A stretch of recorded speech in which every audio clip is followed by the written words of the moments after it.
Daniel Cormier has never shied away from speaking the truth about fighters, especially when it comes to those he trained alongside at the American Kickboxing Academy.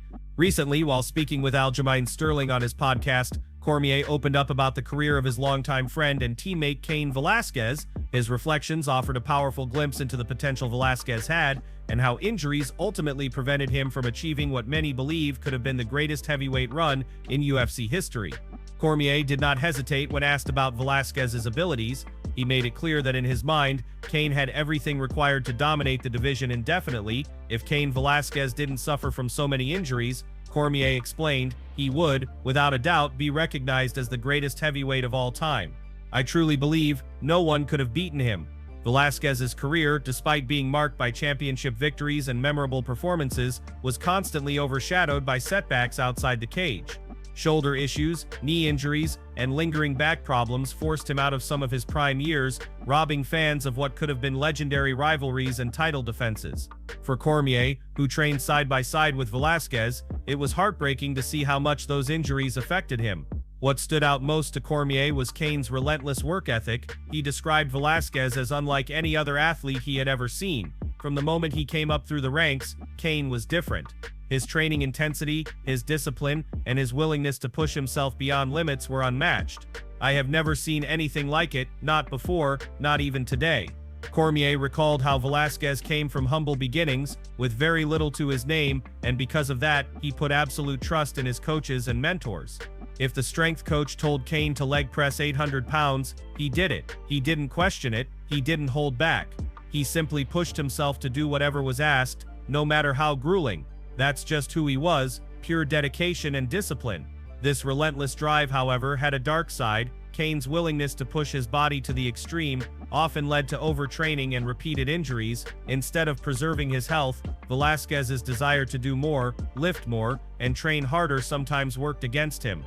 According to Cormier, it was this very trait, his unmatched intensity, that caused his body to break down over time. Still, even with all the injuries, Velasquez left behind a legacy that few can match. He captured the UFC heavyweight title and delivered dominant performances that showcased his unique combination of wrestling, cardio, and striking. Many analysts and fans still consider him one of the most complete heavyweights the sport has ever seen.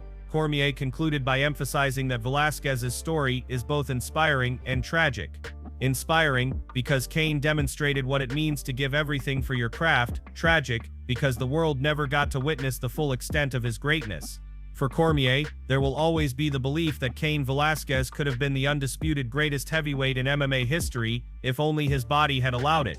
Before moving on to the next news, we have a quick request for you. We're always working to improve our content and truly value your support. If you could take a moment to leave a like on this video, subscribe to the channel, and hit the bell icon, it would mean a lot to us. That way you'll never miss an update. Move on to another news. Ronda Rousey, the trailblazing former UFC Women's Bantamweight champion, has revealed that she has rediscovered her passion for mixed martial arts after years away from the sport. The news has sparked excitement across the MMA community, as Rousey has been sharing training clips on social media that showcase not only her renewed focus, but also her personal journey of returning to the mats. Rousey has not competed inside the octagon since December 2016, when she suffered a 48-second knockout loss to Amanda Nunes at UFC 207. That fight marked the end of a legendary, yet turbulent, MMA run. Rousey, once regarded as one of the most dominant champions in UFC history, stepped away from competition and began focusing on other ventures. Over the past several years, she has built a multifaceted post-fighting life, spending time in WWE, writing books, embracing motherhood with the birth of her 2 children, and branching into various entertainment projects. Now at 38 years old, Rousey says she has found joy in training again. In a recent episode of the Lapsed Fan podcast, she clarified that she has no current interest in competing at the highly anticipated UFC White House event, expected to take place next June. Still, she left the door slightly open by adding, "Never say never when it comes to her fighting future." This cautious but hopeful sentiment has reignited speculation about whether fans might someday see her return to the octagon.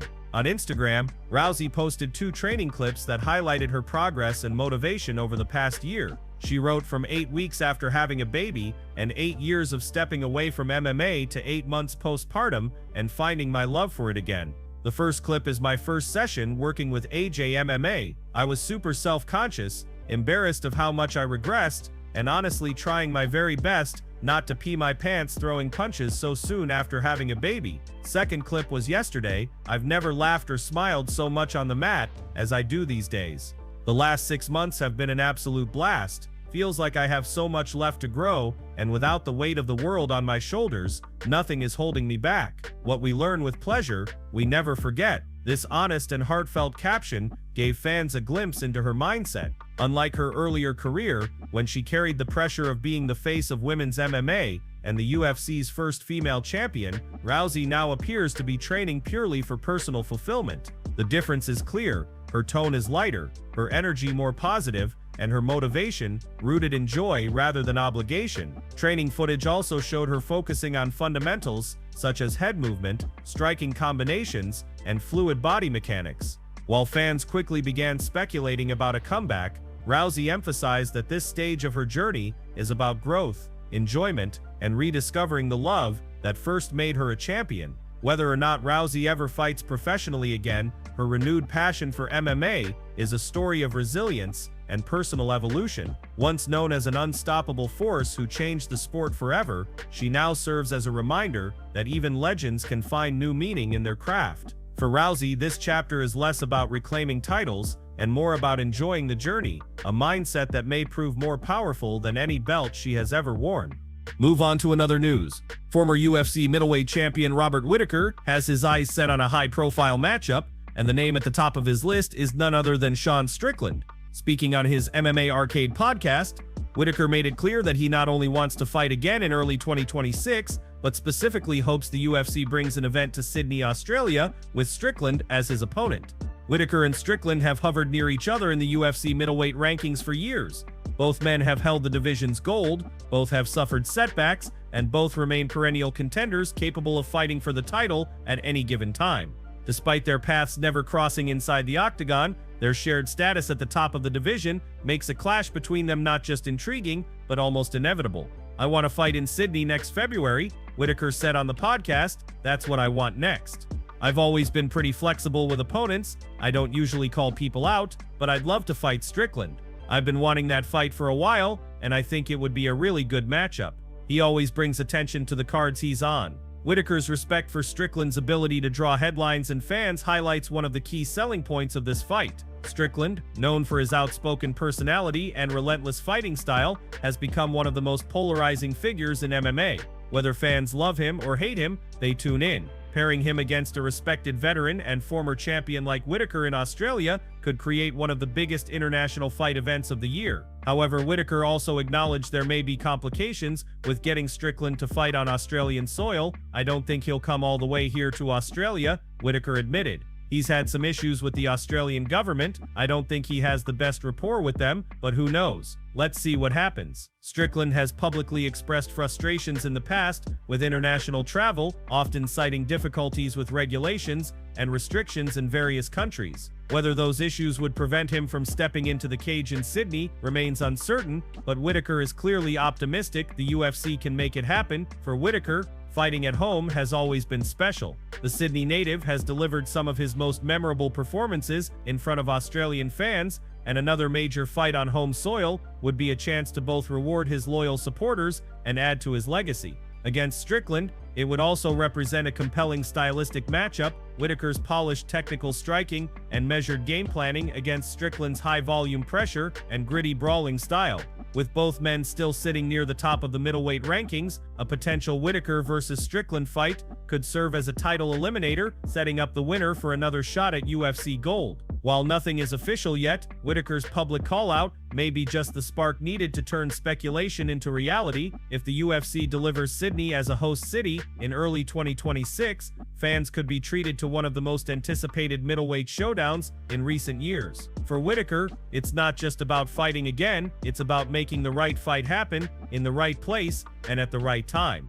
Move on to another news. The MMA world is no stranger to heated exchanges, but few could have predicted the latest online feud between Paulo Costa, Darren and popular MMA commentator the MMA Guru. What began as a playful invitation to play Call of Duty, Black Ops 2 Zombies quickly spiraled into a chaotic war of words, filled with humor, mockery, and sharp insults. The situation started when the MMA guru, known for his outspoken takes on fighters and his often controversial commentary, posted an open invitation on social media, tagging several well-known names including Darren Till, Paddy Pimblett, and Paulo Costa. He wrote, "Yo Darren, Moano Paddy, Paulo, what would it take to get any of you guys in a COD Black Ops 2 Zombies lobby and let me record it? 400k views guaranteed." I can already hear Moano complaining about not wanting to buy the first door. While the post was clearly meant to be lighthearted, Paulo Costa was the first to respond, and his reply immediately shifted the tone. In his trademark comedic style, Costa dismissed the idea of gaming altogether. "Someone knows what this fatty mother is talking about? If you want to invite me to something,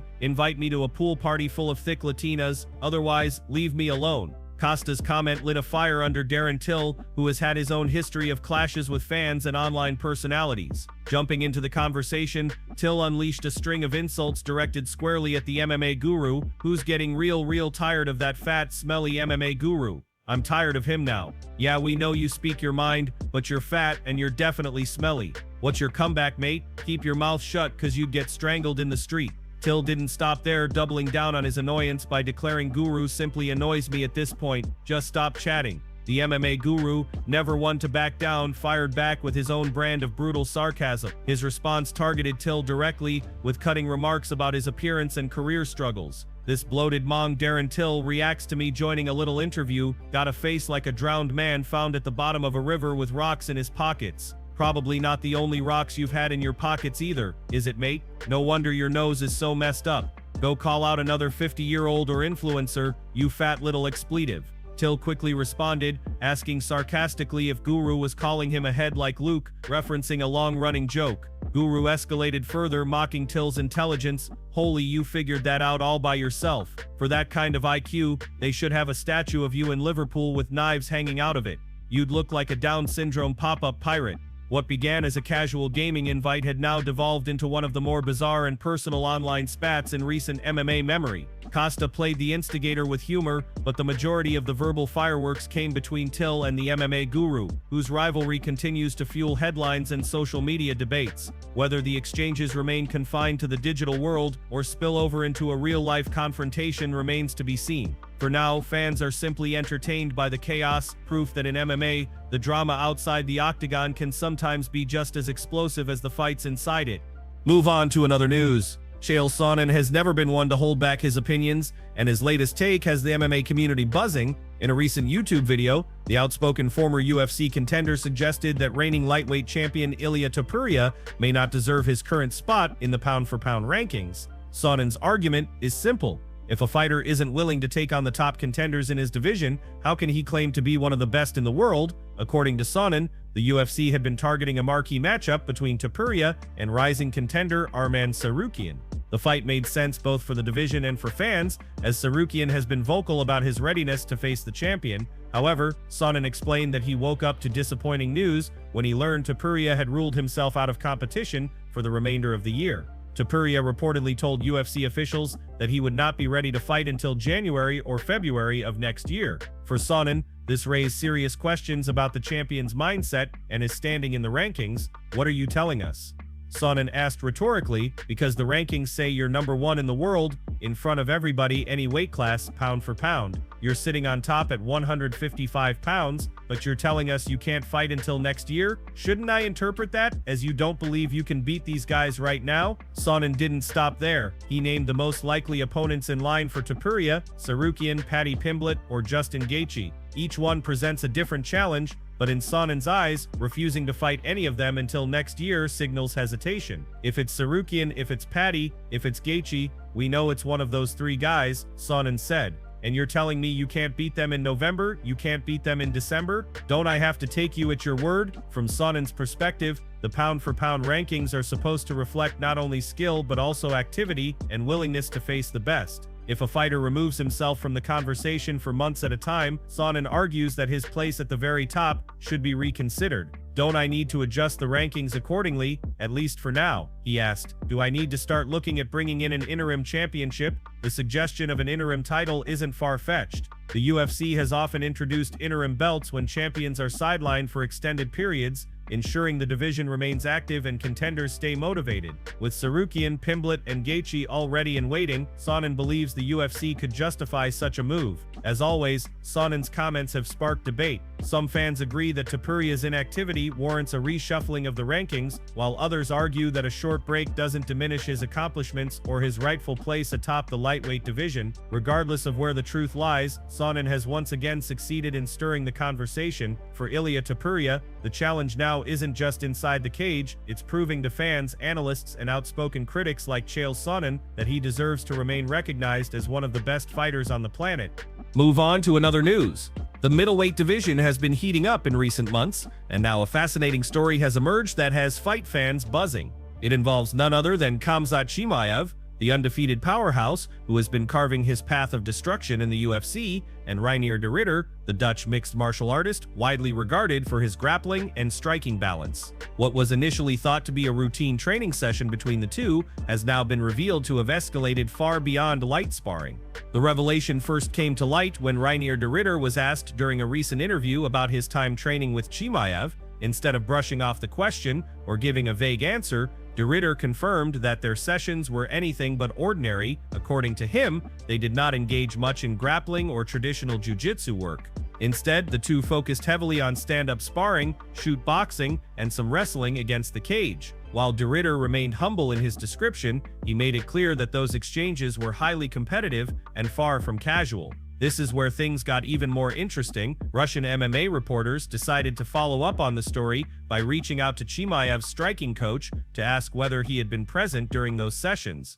While the coach admitted that he wasn't in the gym at the time, he did reveal that he later watched footage of the sparring. What he saw, according to him, was intense enough to validate de Ridder's account. He hinted that it wasn't a mere sparring match, but an outright brawl where both men pushed each other to their limits. However, the coach was careful not to give away too many details. He reminded everyone of the long-standing code of conduct in combat sports gyms: what happens in training stays in training. Fighters and coaches often protect the privacy of these behind-the-scenes moments because they can reveal strategies, weaknesses, or simply stir unnecessary drama. Still, the way the coach confirmed the competitiveness of those sessions without going into detail only fueled curiosity among fans. It left everyone wondering just how explosive those exchanges were and who might have gotten the better of the other. For Chimaev, who currently sits at the top of the middleweight division, this story adds another layer to his aura of intimidation. Known for his relentless pressure, iron will, and ability to overwhelm opponents in the cage, fans are now left picturing how those traits translated in a training room against a top contender like de Ridder. Meanwhile, for de Ridder, who has carved out a reputation for being well-rounded, durable, and unshaken under pressure, this story has only elevated his stock. Standing toe-to-toe with a fighter like Chimaev and holding his own in high-intensity sparring is no small feat. Now the speculation is running wild. Could this training room rivalry one day turn into a sanctioned fight inside the octagon? With Chimaev reigning as a dominant force and de Ridder climbing the ranks, a showdown between the two feels not only possible but inevitable. Until then, fans will continue to dissect every word, every hint, and every whisper of what actually happened during those fiery sparring sessions.